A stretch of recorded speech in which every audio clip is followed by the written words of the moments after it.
রহমতের নবীর আদর্শ সম্বলিত একটি আয়াত আমি পড়েছি। আল্লাহ বলেন, ওমা আরসালনাকা ইল্লা রাহমাতাল লিল আলামিন।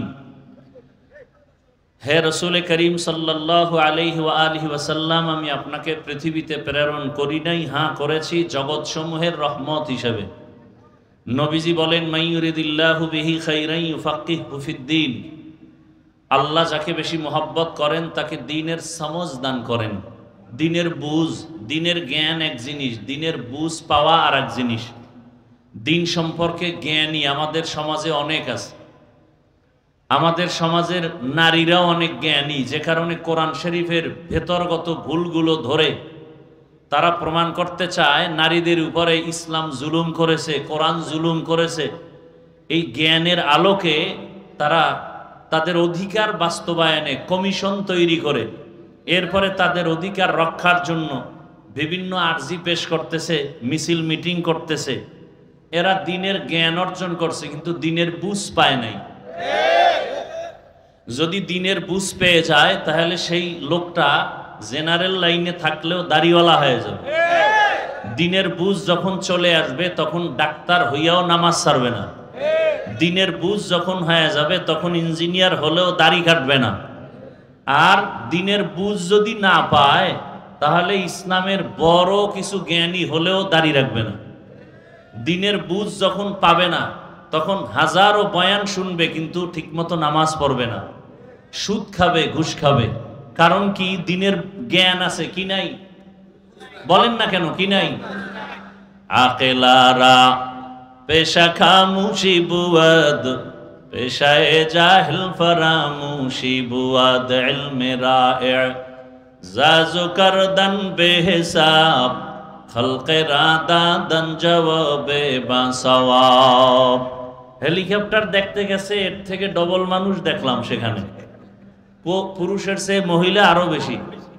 এরা ওখানে নাটক ফাটক কইরা ছবি টবি তুইলা যখন এদিকে আয়ে দেখবে অশেষ, তখন রাস্তায় বলবে কি হইল, আর হায়াতে কি হইল এর জবাব পাবে না, কারণ এখানে আসবো কিনা তাও জানা নেই। এই হলো আমাদের অবস্থা। আমরা মুসলমান, এই যে এখানে এত মানুষ, মনে হয় সব মানুষ এখানে আসলে যা দেখলাম এই এক মাঠে হবে না, কিন্তু জোহরের নামাজ পড়ে না অনেক মানুষ। এই অশুনি কি লাভ হবে বলেন তো? খুব মাস্তানি ভাব নিয়ে বসে আছেন না? খুব ভাব। যারা জোহরের নামাজ পড়েন নাই, ফজরের নামাজ পড়েন নাই, রসুল বলেন বাইনাল আবদি ওয়াল কুফরি, বাইনাল আবদি ওয়াল কুফরি তারকুস সালাহ। মুমিন আর বেঈমানের মধ্যে একমাত্র প্রাচীর নামাজ। বেঈমান নামাজ পড়ে না, মুমিন নামাজ ছাড়ে না। আপনি কেমন মুমিন, কেমন মুসলমান যে ওয়াজে আসছেন 12টার থেকে অপেক্ষা করতেছেন, জোহরের নামাজ এখানে হয়েছে, নামাজ পড়লেন না, আপনি ওয়াজ শুনে কি হবে? আপনি তো আমার থেকে বয়ান আরো বেশি জানেন। আমাদের থেকে বেশি না জানলে আমাদের ভুল ধরেন কিভাবে? এরকম বেয়াদব আছে না নাই? আউযুবিল্লাহ পারে না, আলেমের ভুল ধরে। এই যারা আলেমের ভুল ধরে এরা সবগুলো বেয়াদব। এরা মা বাবার অভিশপ্ত সন্তান, একটাও মা বাবার ভালো সন্তান না। আল্লাহ হেদায়াত দান করুন। রহমতের নবী দুনিয়াতে আসলেন, কোন জায়গায় আসছেন জানা থাকলে বলেন তো? কোথায়? কোথায়? মক্কা নগরীতে।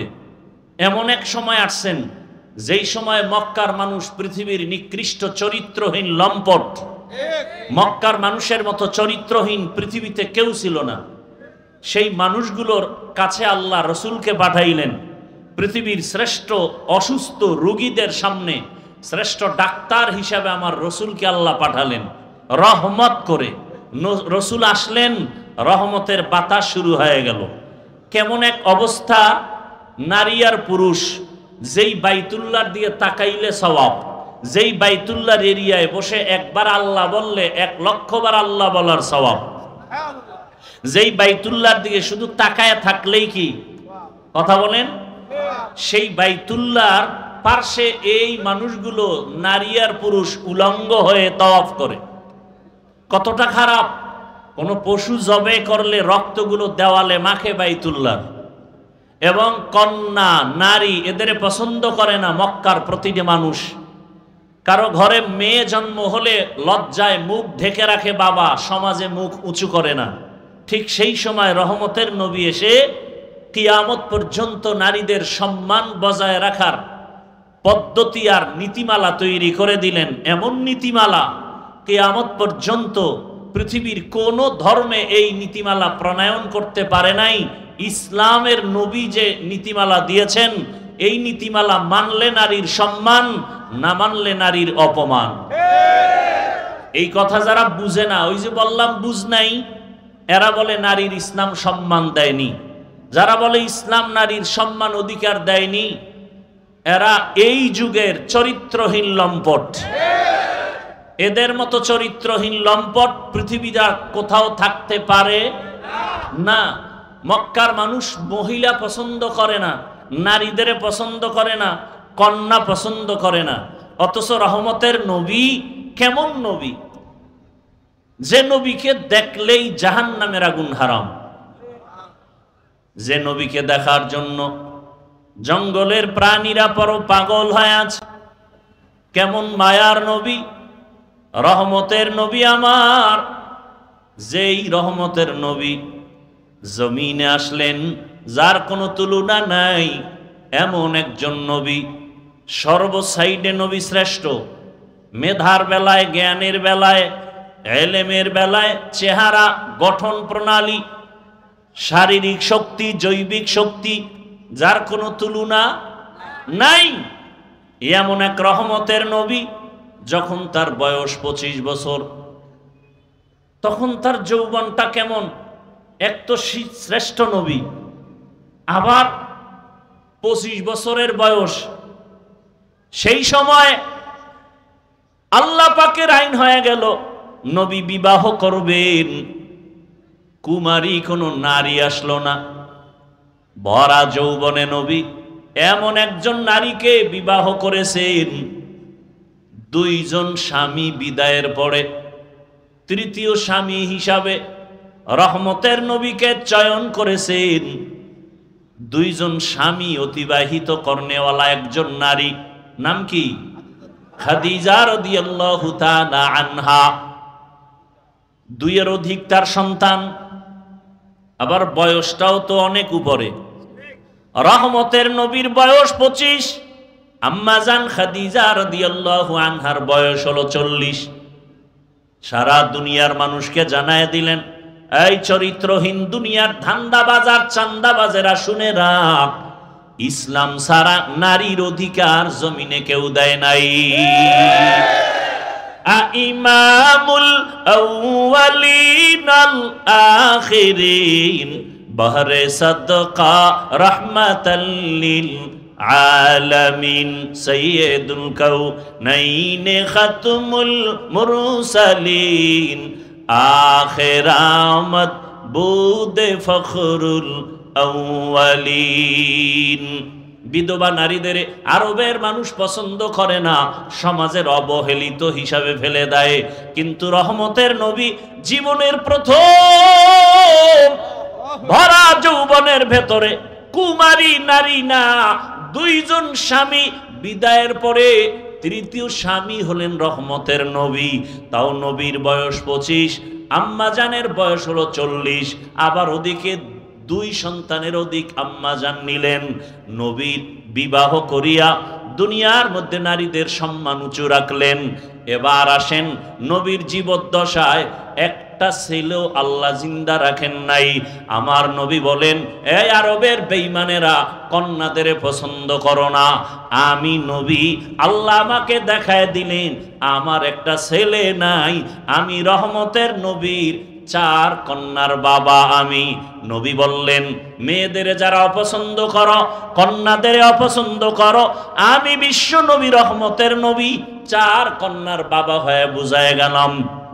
যারা একটা কন্যা পাবি, আমি নবী ঘোষণা দিলাম তুমি একটা জান্নাতের মালিক হয়ে যাবে। যেই মা বাবা 2টা কন্যা সন্তান পাইবা, 2টা জান্নাতের মালিক। যেই মা বাবা তিনটা কন্যা সন্তান পাইবা, তিনটা জান্নাতের মালিক হয়ে যাইবা। রহমতের নবী, আরবের বেঈমানেরা ঘুরে আর কয় মোহাম্মদের নির্বংশ জীবন, কারণ মোহাম্মদের ছেলে নাই, মরে গেলে বংশ রক্ষা করার কেউ নাই। কিন্তু আমার আল্লাহ আজও পর্যন্ত রহমতের নবীর সুনাম বজায় রাখছেন, ছেলে দিয়া না, কন্যার মাধ্যমে। ওলামায়ে কেরাম সব এক প্ল্যাটফর্মে আসতেছে। গতকাল ঢাকাতে আপনারা দেখেছেন শরমনের হযরত পীর সাহেব হুজুর দামাত বারাকাতুহুম, ইসলামী আন্দোলন, খেলাফত আন্দোলন, খেলাফত মজলিস, জামাত ইসলামী সব মাস্তানি যাই করেন, মাইর খাওয়ার ভয় থাকলে এখনো সুযোগ আছে, ওলামায়ে কেরামদের এক প্ল্যাটফর্মে আনার চেষ্টা করেন। যারা ফেসবুকে আলেমদের বিরুদ্ধে লেখালেখি করেন, আপনার রক্ত সমস্যা নাকি আল্লাহ ভালো জানে, এদেরকে চিহ্নিত করেন। শুরুতে বলছি, আবারও বলে গেলাম, এরা মা বাবার ভালো সন্তান না। ওলামায়ে কেরাম এক না হওয়া পর্যন্ত এ জমিনে শান্তি আসবে না। আপনি মনে করেন না বাংলাদেশ বুঝি জান্নাত হয়ে গেছে। এই যে একটু আগে বললাম, নামাজ পড়েন না, দাড়ি রাখেন না, সুদের টাকায় ব্যবসা করেন, আপনি কিসের মুসলমান? এই মুসলমানই তো আল্লাহর কাছে কবুল হবে না। ফিলিস্তিনের থেকে আরো কঠিন পরিণতি হবে এই জমিনের। বাংলাদেশ এটা গোনার বাইরে, টোকা দিলে হুঁশও থাকবে না। আপনাদের আমাদের ইমানের হালাত কি? টাকা দিলে শেষ। ইসলাম চায় সবাই ভোটের আগের রাতে গোপনে চোরের মতো টাকা খাইয়া ইমান বিক্রি। এই ইমান দিয়া ইসলাম এত সোজা। তবে একটা কথা মনে রাখবেন, পারলে লিখে রাখবেন, সুদখোর, ঘুষখোর, বেনামাজি রসুলের দুশ্মনের দ্বারা এ জমিনে কোনোদিন ইসলাম হবে না।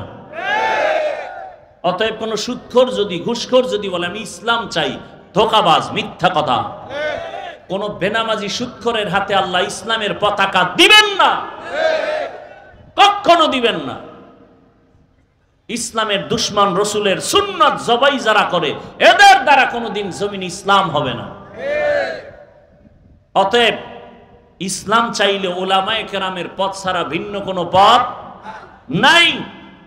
অতএব ওলামায়ে কেরামদের ময়দানে এখনো সময় আছে, হাতে হাত মিলায় সব ভেদাভেদ ভুলে যান। আল্লাহ সবাইকে তৌফিক দান করেন। তাহলে ইসলাম ছাড়া নারীর মর্যাদা আর কেউ। রহমতের নবী কয় কন্যার বাবা? জোরে বলেন। 4 কন্যার বাবা নবী। রহমতের নবী 4 কন্যার বাবা, এবং জমিনের মধ্যে কন্যাদের জন্য সুসংবাদ দিয়ে গেলেন, এরে আল্লাহর বান্দা, কিয়ামতের ময়দানে এই নারীদের এত সম্মান হাসরের দিনও হবে। কোটি কোটি কোটি কোটি মানুষের মাঝে আল্লাহ যদি প্রশ্ন করে বসেন, পৃথিবীর আমার একজন প্রিয় বন্ধু হাবিব রহমতের নবীর হাতে কালেমা পড়নেওয়ালা প্রথম ব্যক্তিকে দাঁড়াও, আমি কোটি মানুষের সামনে পুরস্কার দিব। আল্লাহ পাক যখন বলবেন, হাসরের ময়দানে একজন পুরুষও দাঁড়াতে পারবে না, একজন নারী, মহিয়সী নারী দাঁড়ায় বলবেন, হে আল্লাহ, তোমার হাবিবের হাতে প্রথম কালেমা পড়নেওয়ালা আমি একজন নারী, খাদিজা রাসূলের স্ত্রী। আল্লাহ যদি বলেন, হাসরের ময়দানে আমার দ্বীনের পতাকা উড্ডীন করার জন্য কে শাহাদাতের দরজা দিয়া জান্নাতের পথে ঢুকে গেছো, জান্নাতে সহজে পৌঁছার যত রাস্তা আছে, জান্নাতে বিনা হিসেবে যাওয়ার একটা মাধ্যম হলো সর্বোৎকৃষ্ট শাহাদাতের পথ। আল্লাহ যদি বলেন একজন পুরুষও দাঁড়াতে পারবে না হাসরের মাঠে, একজন নারী দাঁড়ায় বলবেন, হে আল্লাহ, দ্বীনের জন্য, ইসলামের জন্য প্রথম আমি শাহাদাতের মর্যাদা নিয়া জীবনে কল্লা দিয়েছি, রক্ত দিয়েছি, আমি একজন পুরুষ না, একজন নারী, সুমাইয়া রাদিয়াল্লাহু আনহা। এইভাবে নারীর অধিকারের বয়ান সারা দিন করলেও শেষ করা যাবে না। এজন্য এক কথায় বলে দিলাম, যারা বলে ইসলাম নারীর অধিকার দেয়নি, এরা চরিত্রহীন লম্পট। পৃথিবীর কোন ধর্মে নারীর সম্মান দেয়নি। হিন্দুদের ধর্মে নারীর উপরে জুলুম, খ্রিস্টান ধর্মে নারীর উপরে জুলুম, ইহুদি ধর্মে নারীর উপরে জুলুম। একমাত্র ইসলাম নারীকে শুধু ইনসাফ করে নাই, ইহসান করেছে। ওয়ামা আরসালনাকা ইল্লা রাহমাতাল লিল আলামিন। ও রৌমারীর মুসলমান, পর্দার আড়ালের মা বোনেরা, আপনাদের মর্যাদা দিয়েছেন আমার আল্লাহ। আর আপনাদের এত মর্যাদা, জমিনের মধ্যে আপনাদের কারণে সব নবী আসছেন, আপনাদের কারণে ভালো ভালো সন্তান আসছে। হাফেজে কোরআনের মা আপনারা, আলেমের মা, নবীদের মা, সাহাবায়ে কেরামদের মা। এখনো তওবা করে নেন, আল্লাহর মোহাব্বত নিয়ে নিজের মর্যাদা ধরে রেখে যদি কবরে যান, আপনারা মরিয়াও অমর হয়ে যাবেন। যারা চরিত্রবান হইয়া জমিন থেকে বিদায় নিয়েছেন, তাদের নাম মানুষ সুনামের সাথে স্মরণ করে। ও আমার যুবক বাবারা, বৃদ্ধ বাবাজিরা, জীবনে তো তামাশা কম করলেন না যৌবনের কারণে। আজকে থেকে তওবা করেন, আর নামাজ ছাড়বেন না, বেপরদায় চলবেন না, মা বাবাকে কষ্ট দিবেন না। জাহান্নামের ভয় আল্লাহর মোহাব্বতে, আল্লাহর ওলিদের পরামর্শ নিয়া, আল্লাহর মোহাব্বত নিয়া 5 বেলার নামাজ পড়বেন। স্কুলে পড়েন, কলেজে পড়েন, চাকরি করেন, ব্যবসা করেন, বাধা নাই। তবে অনুরোধ, আল্লাহর মোহাব্বত নিয়ে চলবেন। আপনার মতো জেনারেল লাইনে বহু আল্লাহর বান্দা 5 ওয়াক্ত নামাজি, স্কুলে কলেজে পড়িয়াও নামাজ পড়ে নাই, আছে? আর কোনো ওয়াজের দরকার নাই। স্কুলে পড়ুয়া যদি নামাজ পড়ে, বিবেক দিছে আল্লাহ মানুষকে, বলেন আপনি পারেন না কেন? আপনার কপাল পুড়ে গেছে। আপনার মতো যুবক, RAB, army, police, BDR, doctor, professor, engineer 5 ওয়াক্ত নামাজি আছে না নাই? আপনি কেন পারবেন না? এখন থেকে তওবা করে নেন, আর নামাজ ছাড়বেন না। মনেরে বুঝাইয়া তওবা করেন। আল্লাহর কোরআন সত্য, রসুলের কথা সত্য, একটা কথাও মিথ্যা নাই। ওই কোরআন হাদিসে জান্নাতের বয়ান আছে, জাহান্নামের বয়ান আছে, মিথ্যা না। গুনাহগারের জন্য জাহান্নাম, নেক আমলওয়ালার জন্য জান্নাত। অতএব এখন থেকে মনে মনে তওবা করেন। আল্লাহকে বলেন, হে আল্লাহ, জীবনে কত নফসের ধোকায় গুনাহের দিকে দৌড়াইয়া নামাজ ছাড়লাম, দাড়ি কাটলাম, বেপরদায় চললাম। আজকে থেকে আর নামাজ ছাড়বো না, দাড়ি কাটবো না, বেপরদায় চলবো না। মা বাবার দোয়া নিয়া, উলামায়ে কেরামের দোয়া পরামর্শ নিয়া, শিক্ষকের দোয়া নিয়া মা বাবার খেদমত করব, নবীর তরিকা মেনে 5 ওয়াক্ত নামাজ পড়ব। তওবা করার মতো যদি অন্তর কারো তৈরি হয়, খাঁটি তওবার নিয়ত যাদের আছে, দুটো হাত আমার আল্লাহকে দেখায় দেই। আয় আল্লাহ, হাতগুলো কবুল করে নেন, তওবা কবুল করে নেন, তওবার উপরে মজবুত হইয়া চলার তৌফিক দান করেন। আমিন। আলহামদুলিল্লাহি রাব্বিল আলামিন। ওয়াসসালাতু